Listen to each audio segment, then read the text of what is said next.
అనేది మనం చెప్పుకుందాం, సరేనా? ఫస్ట్ మాతృదేవో భవ. అంటే అమ్మ అమ్మ మనకి పుట్టిన దగ్గర నుంచి ఎన్నో పనులు చేస్తుంది కదా, అవునా? చాలా పనులు మనకి నేర్పిస్తుంది. చెయ్యి పట్టి నడిపించడం, రాయించడం, అన్నం ఎలా తినాలి అనేది నేర్పిస్తుంది, అవునా? ఎన్నో పనులు మనకి అమ్మ నేర్పిస్తుంది. కాబట్టి ముందుగా మనం ఎవరికి నమస్కారం చేసుకోవాలి? అమ్మకి. అంటే మాతృదేవో భవ.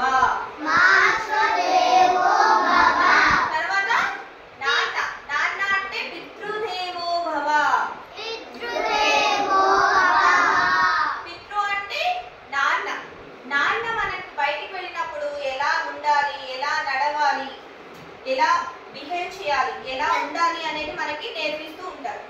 కాబట్టి నాన్న మనకి రెండో గురువు. మన రెండో గురువు ఎవరు? నాన్న. తర్వాత ఆచార్య దేవో భవ. ఆచార్యులు అంటే ఎవరు? నాన్న. Teachers. Very good, very good. Teachers. Okay. ఆచార్య దేవో భవ. మూడో స్థానం ఎవరికి ఇచ్చారు? టీచర్ కి. ఫస్ట్ స్థానం ఎవరికి ఇచ్చారు? అమ్మకి. రెండో స్థానం? మూడో స్థానం? Very good.